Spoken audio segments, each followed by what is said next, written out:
स्वागतम guys, welcome back to the channel. तो Against the Sky Supreme के latest episode में आपका स्वागत है। और गाइस, आप लोगों में से जिसको यहाँ पे इसकी नोवेल वीडियोस देखनी हो, जाके सेकंड चैनल को सब्सक्राइब कर देना, क्योंकि अब से रेगुलर वहाँ पे नोवेल वीडियो अपलोड होंगे। और चैनल का लिंक नीचे डिस्क्रिप्शन और कॉमेंट बॉक्स में आपको मिल जाएगा। और गाइस, फीचर चैनल में हम सुप्रीम गॉड एम्पर को एक्सप्लेन करने वाले, क्योंकि जो चैनल करता था उसने बीच में छोड़ दिया। तो अगर आप लोगों में से जो भी यहाँ पे सुप्रीम गॉड एम्पर के सीरीज को देखते हो, जाके उस चैनल को सब्सक्राइब कर दो, जिसका लिंक भी आपको नीचे डिस्क्रिप्शन में मिल जाएगा। तो एपिसोड के स्टार्टिंग में हमें मिरेटियस लीग को दिखाया जाता है, जहाँ पे 9 डिवीजन के सारे चीफ आए होते हैं। और हम देखते हैं वहाँ पे वो लोग कहने लगते हैं, आखिरकार अभी तक यहाँ पे सेट मास्टर क्यों नहीं आए। तभी हम देखते हैं मिरेटियस लीग का एक डिसाइपल कहने लगता है, पता नहीं हमारा वांगफू सेट जीता होगा या नहीं। तभी हम देखते हैं दूसरी तरफ एक चीफ जो कि वहाँ पे सोचने लगता है सेकंड एल्डर की तरफ देखते हुए, वैसे भी अभी तक यहाँ पे वांगफू सेट ने कभी भी जीता नहीं, और हर बार के कंपटीशन में हमारे कुछ डिसाइपल तो मारे ही जाते हैं। मुझे लगता है टेन्यू, मेंगाई और वांगफू ये तीनों भी यहाँ पे बैटल फील्ड में मर गए होंगे। और हम देखते हैं वहाँ पे बहुत ज्यादा खुश हो रहा था। अभी हम देखते हैं वहाँ पे मास्टर तेंताई का स्पिरिचुअल बोर्ड आ जाता है, जिसको देख के सब लोग वहाँ पे उन्हें ग्रीट करने लगते हैं। तभी हम देखते हैं वहाँ से टेन्यू, मेंगाई, वांगफू, जियान, सियाओ नीचे आ जाते हैं। दूसरी तरफ मास्टर तेंताई कहने लगते हैं, इतना ज्यादा पोलाइट होने की जरूरत नहीं। अब हम देखते हैं वहाँ पे सारे चीफ, सारे डिसाइपल खड़े हो गए थे, मतलब की बो डाउन करना बंद कर दिया था। अब हम देखते हैं वहाँ पे चीफ मतलब की सेट मास्टर कहने लगता है, इस बार वांगफू सेट ने पोस्ट पैलेस को जीत लिया। अब हम देखते हैं वहाँ पे सब लोग शॉक हो गए थे। उसी तरह वहाँ पे मिरेटियस लीग के डिसाइपल तो एकदम एक्साइटेड थे। अब हम देखते हैं वहाँ पे मास्टर तेंताई उन सबको शांत करवा के कहने लगते हैं, जैसा कि मैंने कहा था, इस कंपटीशन को जीतने के बाद में टेन्यू और यहाँ पे वांगफू को होली सन बनाया जाएगा, और यहाँ पे मेंगाई होली डॉटर, और ये तीनों अब नेक्स्ट सेट लीडर के लिए कम्पीट कर सकते हैं। और दूसरी बात, आज से इन तीनों को किसी के आगे नील डाउन होके बो डाउन करने की जरूरत नहीं। अब हम देखते हैं वहाँ पे मास्टर तेंताई की बातें सुन के वो तीनों उनके आगे बो डाउन करती है और उन्हें थैंक यू कहने लगते हैं। अब हम देखते हैं वहाँ पे मास्टर तेंताई सारे एल्डर, सारे चीफ की तरफ देखते हुए कहने लगते हैं, कंपटीशन के रैंकिंग के अनुसार तुम सब डिवीजन को यहाँ पे अपने अपने डिसाइपल्स के लिए कितने कितने सीट चाहिए वो सब मिल जाएंगे। और अपने रैंकिंग के अनुसार, अपने सीट्स के अनुसार सारे डिसाइपल्स को कल यहाँ पे मिरेटियस लीग में लेकर आ जाना, क्योंकि हमें यहाँ पे डिवाइन सोल पैलेस के लिए निकलना है। हम देखते हैं वहाँ पे मास्टर तेंताई की बातें सुन के सारे चीफ, सारे एल्डर मान गए थे, और वो लोग अपने अपने डिवीजन में वापस चले गए थे। और हम देखते हैं मास्टर तेंताई भी चले जाते हैं। दूसरी तरफ हम वहाँ पे मिस बिंग को देखते हैं, जो वहाँ पे टेन्यू की तरफ देखते हुए कहने लगती है, टेन्यू, मिरेटियस लीग से कौन कौन से डिसाइपल को इटर्नल लैंड में जाना चाहिए, ये सब कुछ तुम हैंडल करना, तुम सिलेक्ट करना डिसाइपल्स को। अब वहाँ पे मिस बिंग की बातें सुन के दूसरी तरफ टेन्यू कहने लगता है, चीफ आप चिंता मत करो, मैं सबको हैंडल कर लूंगा। अब हमें डायरेक्टली नाइट का सीन दिखाया जाता है, मतलब की रात का। अब हम देखते हैं वहाँ पे मिस बिंग बैठी होती है, तभी वहाँ पे यूइंग आती है और वो कहने लगती है, तुम अभी अभी बस यहाँ पे लौटी हो,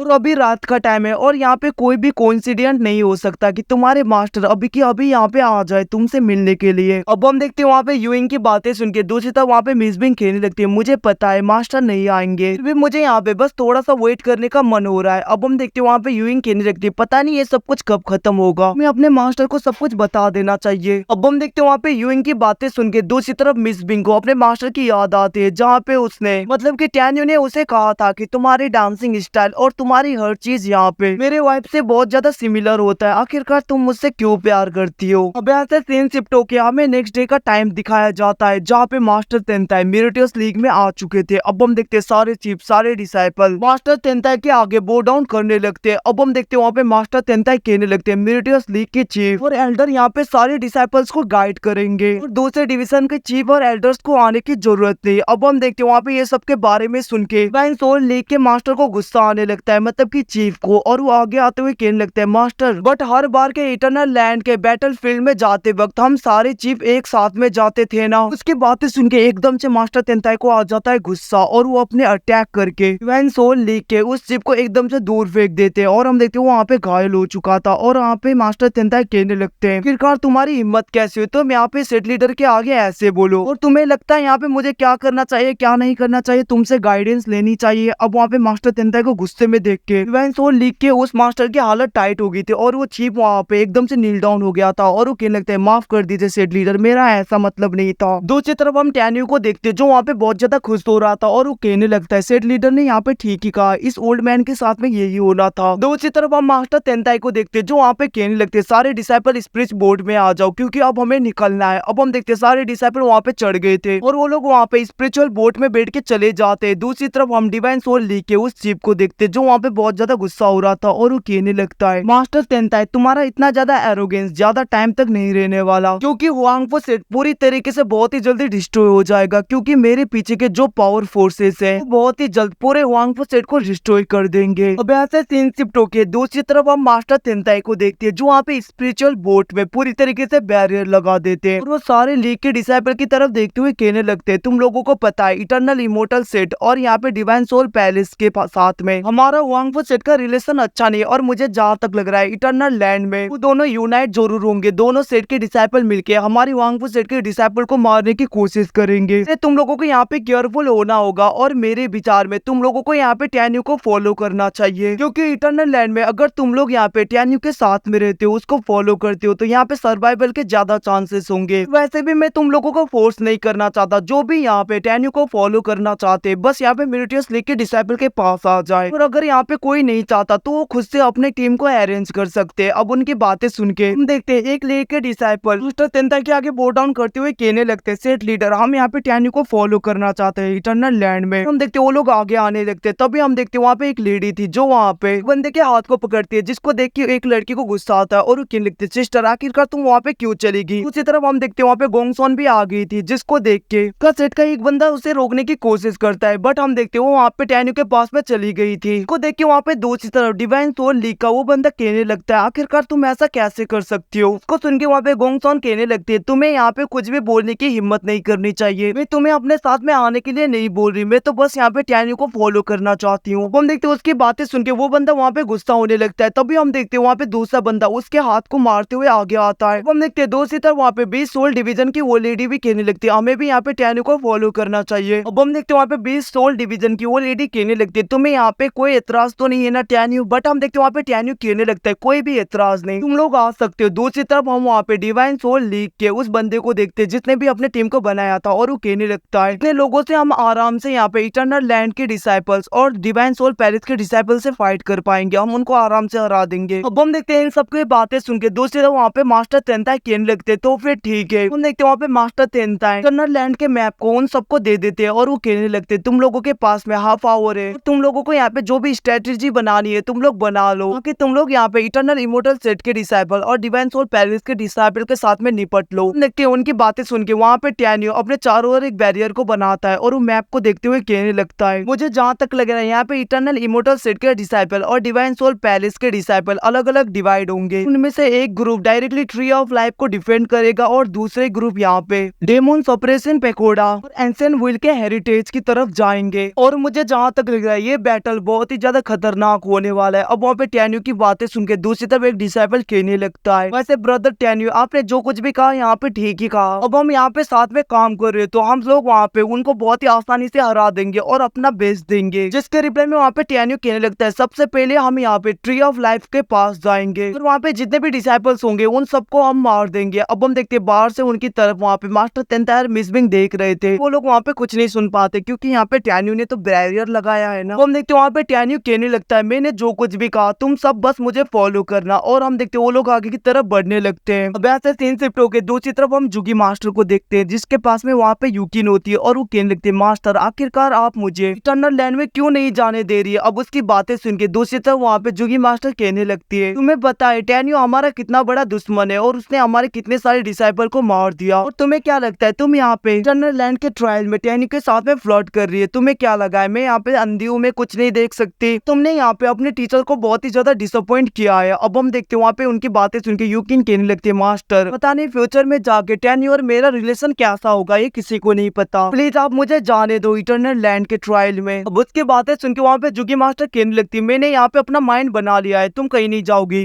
अब हम देखते हैं वहाँ पे जुगी मास्टर अपने सामने वाले एल्डर को कहने लगते हैं तुम यहाँ पे इस पे नजर रखो और याद रखना मेरे अलावा यहाँ पे कोई भी इससे मिल नहीं सकता और यहाँ पे इसको कहीं भी मत जाने देना, मेरे ऑर्डर के बिना यहाँ पे कोई भी यूकिन को बाहर नहीं ले जा सकता। इतना कहते हुए हम देखते हैं वहाँ से जुगी मास्टर जाने लगती है। दूसरी तरफ हम यूकिन को देखते हैं जो वहाँ पे सैड हो गई थी और वो कहने लगती है ऐसे तो मैं इटरनल लैंड में नहीं जा पाऊंगी और मुझे पता नहीं चलेगा कि टैन्यू के साथ में आखिरकार वहाँ पे क्या होगा। क्या यहाँ पे टैन्यू सब डिसाइपल के साथ में अकेले लड़ पाएगा? ऐसा ही रहा तो मैं कैसे टैन्यू के साथ में उसके घर जाऊंगी? ये सोच के हम देखते हैं वहाँ पे यूकिन सैड होने लगते हैं। दूसरी तरफ जुगी मास्टर सोचने लगते हैं 10 साल पहले यहाँ पे एल्डर ने टैन्यू के और इसके पूरी मेमोरी को इरेज कर दिया ताकि टैन्यू यूकिन के साथ में कभी भी ना हो। बट 10 साल के बाद में फिर से वही हो रहा है और टैन्यू यहाँ पे यूकिन के नजदीक आ रहा है। इस टैन्यू से पीछा छुड़ाना बहुत ही ज्यादा मुश्किल है। अब जुगी मास्टर डायरेक्टली मेन हॉल पे जाते हैं जहाँ पे मास्टर यानूजी होते हैं। अब हम देखते हैं वहाँ पे वो 3 टोकन को बाहर निकालते हैं। वहाँ पे एक टोकन को एक डिसाइपल को देती है और वो कहने लगती है कि डायरेक्टली ट्री ऑफ लाइफ को गार्ड करूंगी पीपल के साथ में, मतलब कि दूसरे डिसाइपल के साथ में। याद रखना यहाँ पे मास्टर ने ऑलरेडी लेवल 4 के बीस्ट को, मतलब कि स्पाइडर बीस्ट को पूरी तरीके से अरेंज कर लिया है, जिसकी वजह से वांग फो सेट के सारे डिसाइपल्स बहुत ही आसानी से मारे जाएंगे। और अगर तुम लोगों ने इस टोकन को उसे दिखा दिया तो वो तुम लोगों को कुछ नहीं करेगा। अब हम देखते हैं जुगी मास्टर वहाँ पे यांग चेन को टोकन देते हुए कहने लगते तुम यहाँ पे इंसान वुल के इनहेरिटेंस के पास में जाओगे। और हम देखते हैं वहाँ पे जुगी मास्टर मेंग साओ की तरफ देखते हुए कहने लगते तुम यहाँ पे डेमोन सप्रेसिंग टावर के पास में जाओगी और तुम तीनों चिंता मत करना क्योंकि यहाँ पे मास्टर ने ऑलरेडी सब कुछ अरेंज कर लिया है। दूसरी तरफ हम वहाँ पे मास्टर यानूजी को देखते जो वहाँ पे कहने लगता है इस बार यहाँ पे वांग फो सेट के एक भी डिसाइपल नहीं बचने चाहिए, सबको यहाँ पे जैसे भी करके खत्म कर देना। तो गाइस एपिसोड खत्म। अगर आप इससे बाद में क्या होगा उसका नोवेल चाहते हो तो सेकंड चैनल को सब्सक्राइब करके ही आना क्योंकि वहीं पे नोवेल एपिसोड अपलोड होगा।